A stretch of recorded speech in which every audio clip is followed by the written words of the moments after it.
Welcome back to my channel. எல்லோரும் எப்படி இருக்கீங்க? எல்லோரும் நல்லா இருக்கீங்க நம்புகிறேன். நானும் சூப்பராக இருக்கேன். டெலிவரிக்கு அப்புறம் பார்த்திங்கன்னா ஃபஸ்ட்டு விலாக் தான்.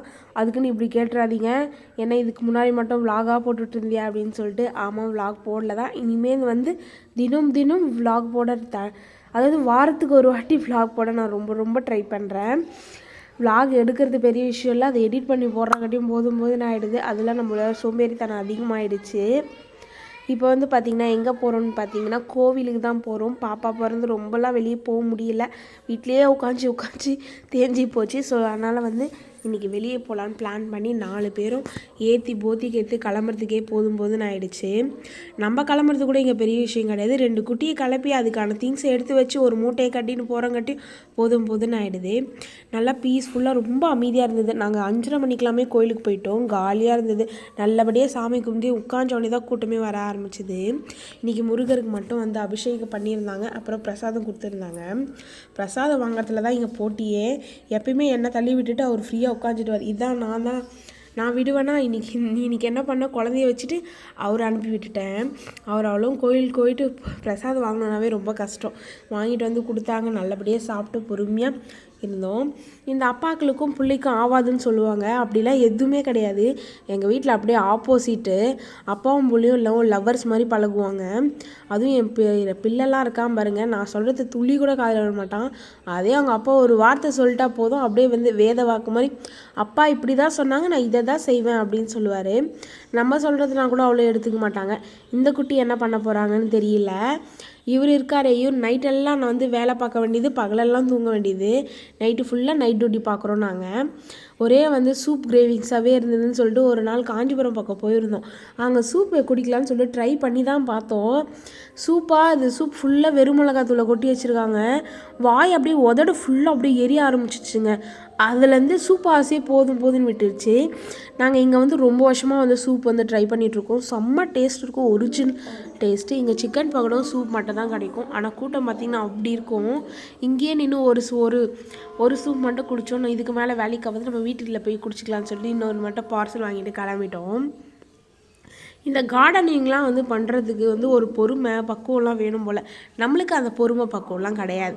எங்கள் அம்மா பொறுமையாக பண்ணிகிட்டு இருந்தாங்க. என் வீட்டுக்காரர்லாம் ரொம்ப பொறுமை. நம்மளுக்கு அந்த பொறுமை கிருமெல்லாம் எதுவும் கிடையாது. ஏனோ தானோ செஞ்சோமா வச்சோமா வந்துடணும் அப்படின்ட்டு இருக்கோம். நானும் பார்க்கணும், எல்லாத்தையும் பொறுமையாக செய்யணும்னு நினைக்கிறேன். ஆனால் பார்க்கலாம் இனிமேல் ட்ரை பண்ண முடியுமான்னு. இந்த தண்ணி விடுற வேலை தான் என்னோடய வேலை. அழகாக செடி கிடிலாம் நட்டு வச்சா மட்டும் போதாது, தண்ணி விட்டால் தான் வளரும்னு சொல்லிட்டு போயிட்டார் என் வீட்டுக்காரர். அதனால் இப்போ என்னமோ தெரியல, ஒரு பொறுப்பு அந்த மாதிரி 1 மாதமாக கரெக்டான வேலையாக பண்ணிகிட்ருக்கேன். அது என்னமோ தெரியல, 2வது குழந்தை பெற்றா தான் ஒரு பருப்புலாம் வரும் போல். அதனால் என்னமோ கரெக்டாக எல்லா வேலையும் செஞ்சிட்ருக்கேன். இந்த தண்ணி எதுவுமே ஊற்றுறது தான் பெரிய விஷயம். அந்த பழுப்பு இங்கேக்கும் அங்கேக்கும் அவ்வளோ தூரம் இருக்குது. அதனால் எடுத்துமே பக்கெட்டில் ஊற்றிட்டு வர்றதுக்கிட்டே கையெல்லாம் வலிச்சு விடுது. இதில் வேறு சார் ஒரு பக்கம் பார்த்திங்கன்னா பொறுமை. சாருக்கு வேறு பார்த்தீங்கன்னா பாத்ரூம் போக வேண்டியது, அதை கழுவ வேண்டியது. அவனே கழுவுனானா நீ தான் கழுவணும். இதெல்லாம் நம்ம எழுதி கொடுத்துட்டு வந்திருக்கோம். ஞாயிற்றுக்கிழமை என்னவோ அதிசயமாக எடுத்துகிட்டு நம்மளை அம்மா வீட்டில் விட்டு அவர் ஒரு மேரேஜுக்கு போயிட்டார். இதுதான் சாக்குன்னு சொல்லிட்டு அம்மா வீட்டில் படுத்தவ தான் நம்ம கிட்டத்தட்ட 9 மணி வரைக்கும் நல்லா தூங்கி எழுந்துட்டேன். அதே அங்கேனா பார்த்தீங்கன்னா நம்மளே குழந்தைய பார்த்துக்கணும் அப்படின்னு சொல்கிறதுனால காலையில் எழுந்துக்கணும். ஆனால் அதே அம்மா வீட்டில் நீ தூங்கு நான் பார்த்துக்கிறேன் அப்படின்னு சொல்கிற ஒரே வார்த்தை அம்மா கிட்ட மட்டும்தான். வேறு எங்கேயும் அந்த வார்த்தை சத்தியமாக வராது. நான் இது வரைக்கும் கேட்டதும் கிடையாது. அம்மான்றது ஒரு பெரிய ஒரு உறவு தான் போல். நானும் என் பசங்களை அந்த மாதிரி தான் நடத்தணும்னு நான் விரும்புகிறேன் ரொம்பவே. அம்மா வீட்டுக்கு காலையில் அம்மா சூப்பராக இட்லி கூட கறி குழம்பு வச்சு கொடுத்தாங்க. இருக்கிறத வச்சு செஞ்சாலும் நல்லா சந்தோஷமாக என்ஜாய் பண்ணி சாப்பிட்டேன். பணம் இருந்தால் தான் சந்தோஷம் அப்படின்லாம் கிடையாது. இருக்கிறத வச்சு ரொம்ப பீஸ்ஃபுல்லாக இருந்தாலே போதும். என்னை பொறுத்த வரைக்கும் பார்த்திங்கன்னா பணம்லாம் ஒன்றுமே இல்லைன்னு தான் சொல்லுவேன். எங்கள் அம்மா எனக்கு பிடிச்ச கோழிக்கால் வாங்கிட்டு வச்சு கொடுத்தாங்க. குழம்பு நல்லா சாப்பிட்டு மதியானம் போல் கிளம்பிட்டோம். இந்த வெயில் காலம் ஸ்டார்ட் ஆச்சு. பாம்பு எங்கேருந்து தான் வருதுன்னே தெரியல. அம்மா வீட்டுக்கு போயிட்டு மதியானம் இனியே பாத்ரூம் போகணுன்னு சொன்னான்னு சொல்லிட்டு பேக்கடை கதவு திறந்ததோடு சரி, எங்கேருந்து வந்துச்சுன்னே தெரியல. அந்த பாம்பு சாரப்பாம்பு நல்லா பெரிய பாம்பாக இருந்தது. கடன்னு போயிட்டு ஹஸ்பண்டை எழுப்பி கூப்பிட்டு வந்தேன். பார்த்தீங்கன்னா இதுக்கு 2 வயசு ஆகுது அப்படின்னு சொல்லிட்டு சொன்னாங்க. ஆனால் அடிக்க வேண்டாம், நம்ம வெளியே தெத்தி விடலான்னு சொல்லிட்டு என் ஹஸ்பண்ட் கிட்டத்தட்ட 1/2 மணி நேரம் போராட்டதுக்கப்புறம் அதை பத்திரமா வெளியே அனுப்பிச்சிட்டாரு. என் வீட்டுக்காருக்கு இந்த பாம்பு பூச்செல்லாம் தொந்தரவு பண்ணுறது சுத்தமாக பிடிக்காது. பத்திரமா அதை வெளியே அனுப்பிடும். இப்படி தான் போகும். இதோட எங்கள் வீட்டுக்கு வந்து இவர் 3வது வாட்டி வராரு. அது என்னமோ தெரியல, உறவு நீடிக்குது போல். அப்பப்போ வந்து எங்களை பார்த்துட்டு போகிறாரு.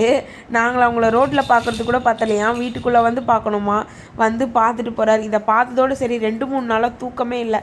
பேக்கடை திறந்தால் பாம்பு இருக்கா பார்க்க வேண்டியது, கண்ணை முன்னா பாம்பு, இதே தான் போச்சு. நெக்ஸ்ட் ஒரு வீடியோவில் பார்க்கலாம். அது வரைக்கும் பாய்.